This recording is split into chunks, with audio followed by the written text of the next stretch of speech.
अगर आपने अभी तक हमारे YouTube चैनल को सब्सक्राइब नहीं किया तो सब्सक्राइब कीजिए और नोटिफिकेशन बेल आइकन को दबाइए ताकि हमारा सारा वीडियो आप तक पहुंच सके और लाइक भी कर दीजिए। हमने देखा कि ग्राफिकल मेथड से कैसे पेयर ऑफ लीनियर इक्वेशन का सॉल्यूशन फाइंड किया जाता है। अब हम सीखेंगे कि अलजेब्राइक मेथड से पेयर ऑफ लीनियर इक्वेशन का सॉल्यूशन कैसे फाइंड करेंगे। ठीक है, तो यहाँ पे हमारे पास डिफरेंट मेथड्स है। पहला मेथड है हमारे पास सब्स्टिट्यूशन मेथड। ठीक है, सब्स्टिट्यूशन मेथड, इसका थ्योरी उतना ज्यादा कुछ है नहीं, तो इसको हम लोग एक एग्जांपल की मदद से समझने की कोशिश करेंगे। तो एक एग्जांपल लेते हैं। हमारे पास एक एग्जांपल है, यहाँ पे हमारे पास है solve the pair of equations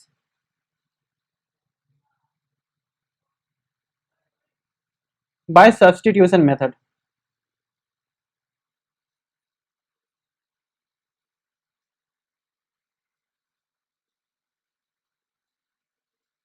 तो इसको हमारे पास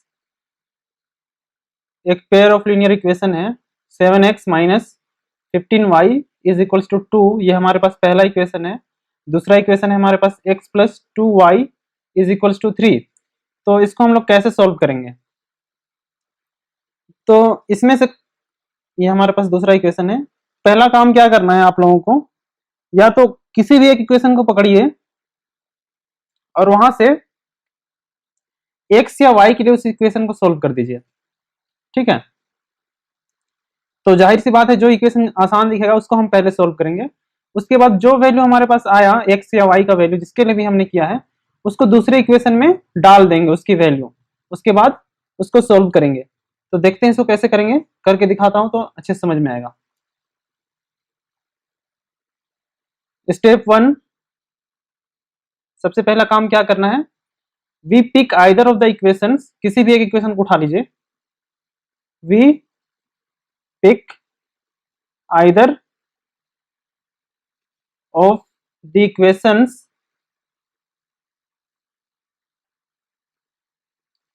and write one variable in terms of the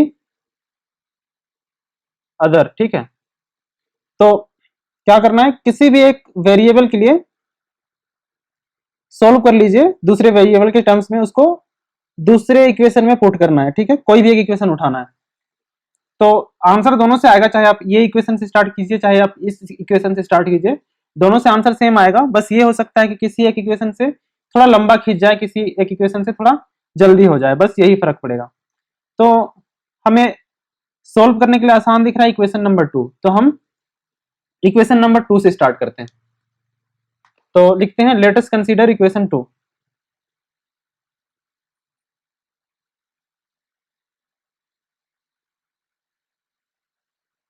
तो यहां से हमारे पास क्या है, x plus 2y is equals to 3 है।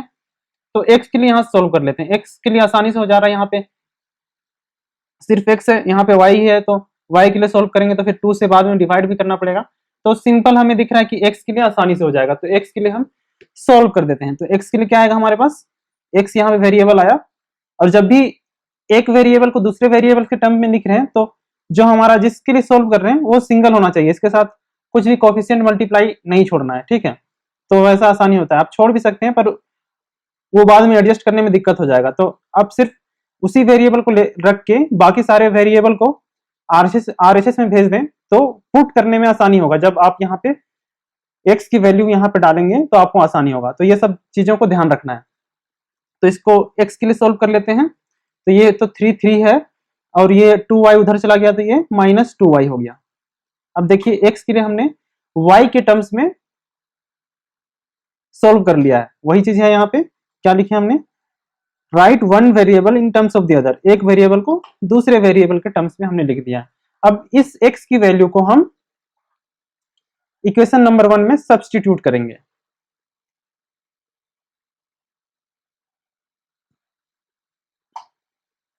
तो स्टेप 2 में हमारे पास वही होगा।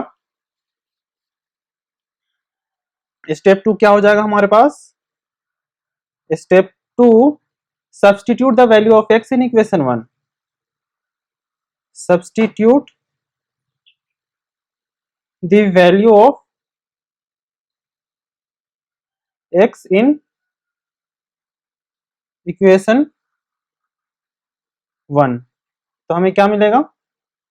वी गेट, हमारे पास पहला इक्वेशन क्या था, देख लीजिए क्या था। हमारे पास था 7x minus 15y is equal to 2। इसको फिर से एक बार लिख देते हैं यहाँ पे, 7x minus 15y is equal to 2। ये हमारे पास इक्वेशन था, इक्वेशन 1। इस पे हमने x की वैल्यू सब्स्टिट्यूट करनी है। x की वैल्यू कितनी आई थी? x की वैल्यू आई थी x is equal to 3 minus 2y। तो x की वैल्यू हमें यहाँ पे इस इक्वेशन में सब्स्टिट्यूट करनी है। तो ये तो y है, तो यहाँ पे सब्स्टिट्यूट नहीं करना है, सिर्फ x की जगह में सब्स्टिट्यूट करना है। तो ये क्या हो जाएगा?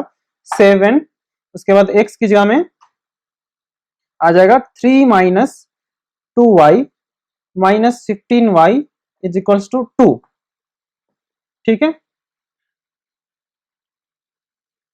अब यहां से हमें y सिर्फ, यहाँ पे सिर्फ y है इस इक्वेशन में, तो इसको सोल्व कर देना है। y के लिए हम आसानी से सोल्व कर सकते हैं क्योंकि एक ही वेरिएबल है, ये तो आप लोगों को आता है। तो इसको कर देते हैं मल्टीप्लाई। तो क्या हो जाएगा? 7 3 जा 21 माइनस 7 2 जा 14 into y minus 15y is equals to 2। तो यहां से हमें क्या मिलेगा? यहां से हमें मिलेगा 14 माइनस 15, हमारे पास हो जाएगा minus 29y is equals to 21। RHS में चला जाएगा तो ये हो गया 2 माइनस 21, तो हमें मिल जाएगा minus 29y is equals to minus 19। तो ये माइनस माइनस गया, हमारे पास बचा y is equals to 19 divided by 29। 29 इधर डिवाइड चला गया। ठीक है, तो ये हमें y की वैल्यू मिल गई। अब हमें किसकी वैल्यू फाइंड करनी है? x की वैल्यू फाइंड करनी है। हमें दोनों वेरिएबल की वैल्यू फाइंड करनी थी, तो एक की तो हमें मिल गई जो कि y है। ठीक है, अब इस y की वैल्यू को हम यहां पुट करेंगे और x की वैल्यू निकाल लेंगे। ऐसे ही करते हैं। ठीक है, तो स्टेप 3 क्या हो जाएगा हमारे पास? स्टेप 3, आप इसको इक्वेशन नंबर 3 नाम दे दीजिए, जो ये हमारे पास आया है। तो इसको हम लोग,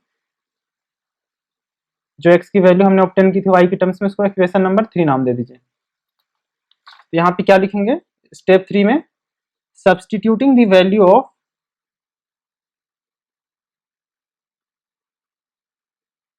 substituting this value, इसी value of y in equation 3 we get, क्या मिला हमें? इक्वेशन 3 हमारे पास कौन सा था? ये वाला, x is equal to 3 minus 2y। तो x तो x है, इज इक्वल टू 3 तो 3 है, माइनस 2 तो 2 है यहाँ पे। ठीक है, अब y की जगह में कितना आ जाएगा? y की जगह में आ जाएगा 19 डिवाइडेड बाय 29, जो हमें y की वैल्यू मिली थी। अब इसको सोल्व कर देंगे तो x की वैल्यू मिलेगी। तो यहां से इसको सोल्व कर देते हैं।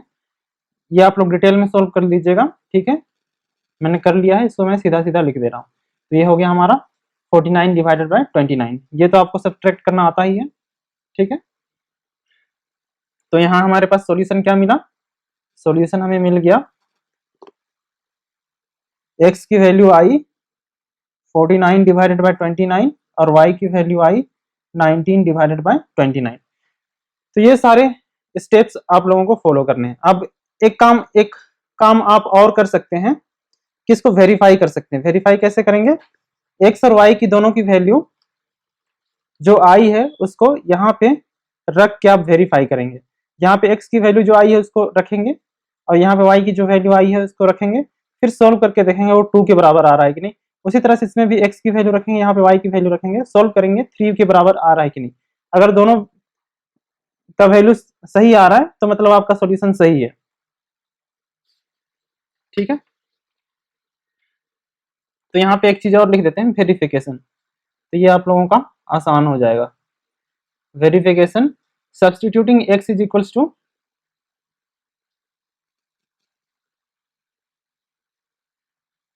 substituting x is equals to 49 divided by 29 and y is equals to 19 divided by 29. You can verify both the equations 1 and 2 are satisfied. You can verify that both the equations are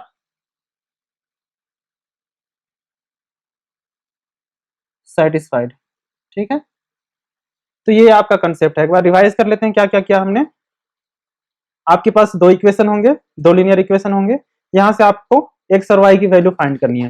तो सबसे पहला काम क्या करना है आपको, पहला step में कोई भी एक इक्वेशन को पकड़ लेना है, वहां से एक वेरिएबल के लिए दूसरे वेरिएबल के टर्म्स में आपको सॉल्यूशन निकाल लेना है। तो यहाँ पे वही चीज काम हमने किया, एक्स के लिए हमने सोल्व किया और वाई के टर्म्स में एक्स को लिख दिया।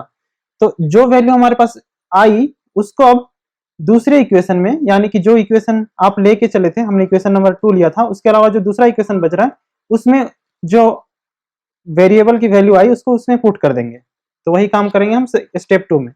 तो उसको जैसे ही आपने पुट किया तो जो आपका वो इक्वेशन था वो एक वेरिएबल का इक्वेशन बन जाएगा।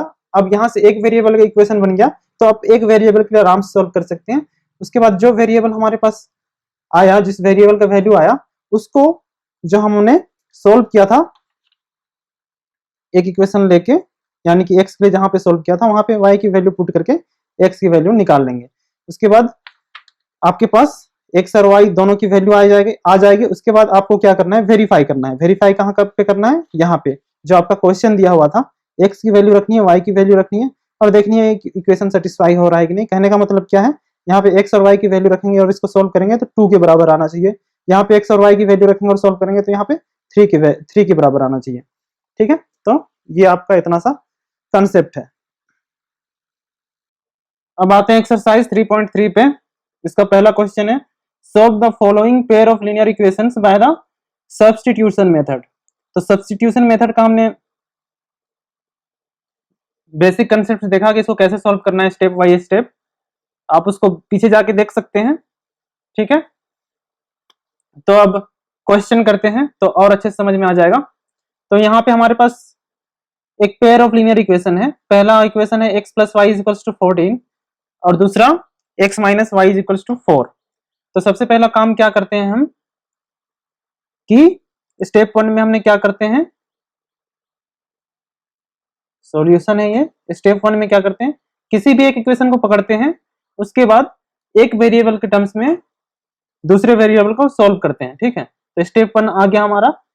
तो यहाँ पे क्या करते हैं, कंसीडर इक्वेशन 2। इक्वेशन 2 को कंसीडर कर लेते हैं। Consider equation 2। ठीक है, तो यहां से हमें क्या मिलेगा, x minus y is equals to 4 है, तो x के लिए सॉल्व कर लेते हैं।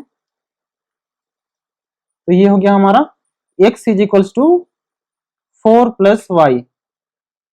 अब देखिए एक वेरिएबल के टर्म्स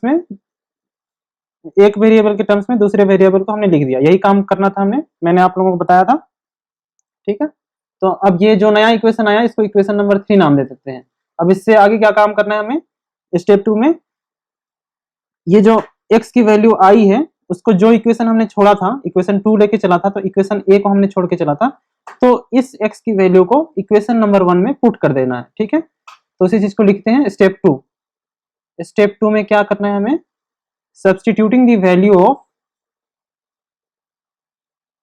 ऐसे लैंग्वेज में लिखिएगा तो अच्छे से मार्क्स मिलेगा, मार्क्स नहीं कटेगा। ठीक है, तो ऐसे लिखना चाहिए, substituting the value of x in equation 1। इस इक्वेशन में सब्स्टिट्यूट करेंगे इक्वेशन नंबर 1 पे। तो अब सब्स्टिट्यूट करते हैं, क्या आ जाएगा हमारे पास, x की वैल्यू हमारे पास निकाल ली है हमने, तो x की जगह में क्या लिखेंगे, इस x की जगह में इस x की वैल्यू लिखेंगे। तो x की वैल्यू कितनी है, 4 प्लस वाई। ठीक है, ये हो गया, plus y is equals to 14। अब ये हमारे पास सिर्फ एक ही वेरिएबल का इक्वेशन बन गया। अब यहां से हम y के लिए सॉल्व कर लेंगे। तो ये हो गया हमारे पास 4 plus y 2y is equals to 14। तो यहां से क्या हो जाएगा, 2y is equals to 14 minus 4 तो ये हो गया 14 माइनस 4 हो गया हमारे पास 10। तो यहाँ हमारे पास क्या आ जाएगा, y is equals to 10 divided by 2 is equals to 5। तो ये हमारे पास y की वैल्यू आ गई। y की वैल्यू आ गई तो अब क्या काम करना है हमें,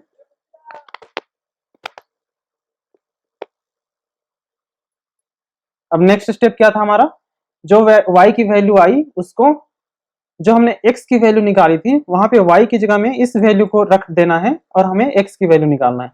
तो स्टेप 3 हो गया हमारा। स्टेप 3 पे आते हैं, क्या करना है, substituting the value of substituting the value of y in equation number 3, क्योंकि ये इक्वेशन नंबर 3 हमने नाम देके इसको रखा हुआ है। तो कितना आ जाएगा हमारे पास, ये आ जाएगा x is equals to 4 plus y की जगह में 5, क्योंकि y की वैल्यू हमने 5 निकाल रखी है। तो ये हो जाएगा हमारा 9। तो x की वैल्यू कितनी आ गई, 9। अब हमारे पास सॉल्यूशन क्या आ गया, सॉल्यूशन है हमारे पास x is equals to 9 and y is equals to 5। ठीक है, तो ये आपका सॉल्यूशन कंप्लीट हो गया। आप इसको वेरीफाई भी कर सकते हैं कि सही है या गलत जानने के लिए। ठीक है, एक क्वेश्चन में मैं कर दे रहा हूं, बाकी में नहीं करूंगा, ये सॉल्यूशन का हिस्सा नहीं है। x हमारा 9 आया और y इक्वल्स टू 5 आया, पर अगर आप लोग वेरीफाई कर देंगे तो आप लोग को संतुष्टि हो जाएगा कि आपका जो सॉल्यूशन है वो कहीं पे भी गलत नहीं है। कभी कभी कैलकुलेशन मिस्टेक की वजह से सॉल्यूशन गलत हो जाता है, तो वेरीफाई करने से आपको पता चल जाएगा गलत है तो आप फिर से क्रॉस चेक कर सकते हैं। ठीक है, तो x की जगह में हमने 9 रखा, y की जगह में 5 रखा, तो ये 14 आ गया।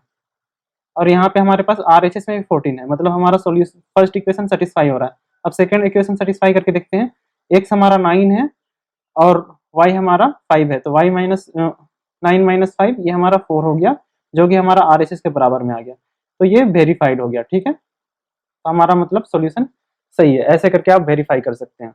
तो वेरीफाई मैं नेक्स्ट क्वेश्चन से नहीं कराऊंगा। अब चलते हैं क्वेश्चन नंबर 2 पे।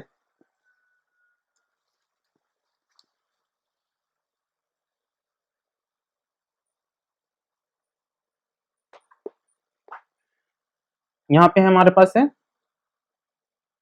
s minus t is equals to 3 and s divided by 3 plus t divided by 2 is equals to 6।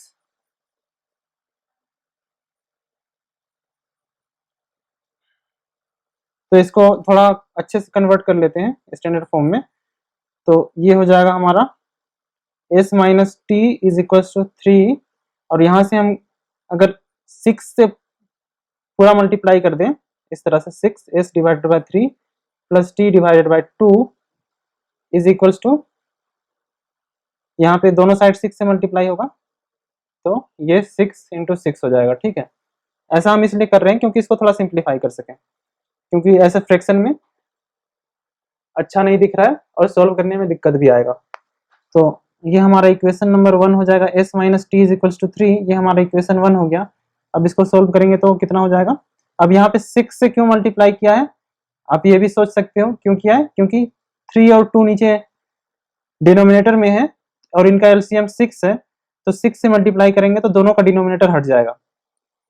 ठीक है, तो मेन मोटिव हमारा मल्टीप्लाई करने का यही था कि इनका डिनोमिनेटर को हटाना है, इसीलिए 3 और 2 के एलसीएम से किया है। 3 और 2 का एलसीएम 6 है और 6 से मल्टीप्लाई करेंगे तो दोनों का दोनों डिनोमिनेटर हट जाएगा। जब भी आप दोनों के एलसीएम से मल्टीप्लाई करेंगे तो उसका डिनोमिनेटर हट जाएगा। ठीक है, तो ये काम आप दूसरे क्वेश्चन में भी कर सकते हैं। तो ये हमारा बन जाएगा 6, ये 3, 2 कट 3 2 जा 6 हो जाएगा, तो ये बचेगा 2s, उसके बाद 2 3 जा 6, 2 कट जाएगा तो ये बचेगा 3, t is equals to 6 into 6 36। ठीक है, अब स्टेप 1 पे आते हैं।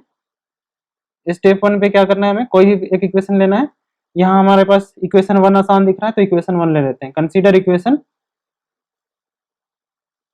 1, यहाँ से हमें क्या मिल जाएगा, s minus t is equals to 3 है, तो यहाँ से हम s के लिए सोल्व कर लेते हैं, तो s is equals to 3 plus t हो जाएगा। तो ये इक्वेशन नंबर 3 नाम दे दिया इसको, क्योंकि 1 एंड 2 हमारे पास पहले से है।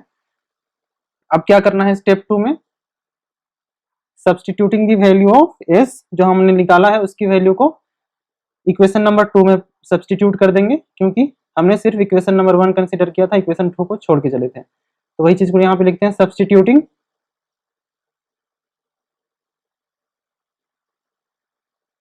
The value of s in equation number 2। तो क्या मिल जाएगा हमें, 2s, s की जगह में 3 प्लस t, ठीक है, 2 इंटू एस, s की जगह में 3 प्लस टी, ये हो गया 3 प्लस टी। उसके बाद 3 इंटू टी तो पहले से है, इज इक्वल्स टू 36। अब यहाँ से एक ही वेरिएबल में हमारे पास इक्वेशन बन गया, तो यहाँ से हम टी के लिए सोल्व कर लेंगे। तो ये हो जाएगा 3 to just 6 plus 2t plus 3t is equals to 36। तो यहाँ से ये हो जाएगा 5t, 2t plus 3t is 5t is equals to 6, 36 minus ये वाला 6 इधर चला जाएगा, तो ये माइनस 6 हो जाएगा, तो ये आ जाएगा हमारा 30। तो यहाँ से हम t निकाल सकते हैं, t कितना हो जाएगा, t is equals to 30 divided by 5 is equals to 6। तो यहाँ से हमें t की वैल्यू मिल गई। अब नेक्स्ट स्टेप में क्या करना है, इस t की वैल्यू को यहाँ पे सब्सटीट्यूट करके s की वैल्यू निकालनी है इक्वेशन नंबर 3 में। तो इसी चीज को लिखते हैं स्टेप 3। स्टेप 3 में क्या करना है, सब्सटीट्यूटिंग